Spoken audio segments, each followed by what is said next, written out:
احد الاصدقاء كان بيكلمني بيقول لك ايه، واحنا لازم نتعلم بقى كل يوم الصبح وطموح ووجع قلب، وبعدين يعني هو كله دنيا دنيا، ما إن يعني ان لاهلك عليك حق ولبنك عليك حق، فيعني مش كل حاجه دنيا كده ونهدى وبتاع.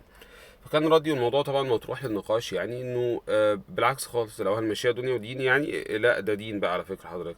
وان تظهر اهلك اغنياء خيرا من ان تظهر اهلك يمدوا ايديهم. اللهم استخدمني ولا تستبدلني. ما هيستخدمني بايه وانا قاعد ما في؟ يبقى هيربي عيالي وخلاص في البيت، وهيستخدمني في ايه؟ لا، لازم نطلع ولازم نتكلم، لازم نعرف الناس عندك علم، فالناس تقصدك ان انت عندك علم فتساعد الناس، فتبقى ايه؟ المؤمن القوي خير من المؤمن الضعيف. زي ما قلنا العشرة المبشرين بالجنة أغلبهم إيه؟ رجال أعمال. سيدة خديجة بيزنس وومن صح كلام. فلا لازم ننطلق.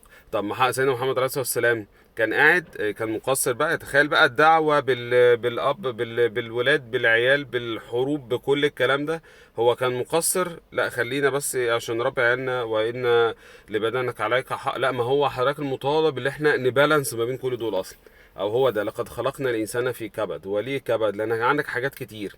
فانت لما هتورثهم كمان مش هتورثهم فلوس بس لان انت قوي، انت هتورثهم قوة في الشخصية، هتورثهم نجاح، هتورثهم علم طول ما انت بتجتهد. لكن لو احنا ماشيينها ايه اللي هو لا عيالنا ومش عارف ايه، خلاص هنورث ايه غير الفقر.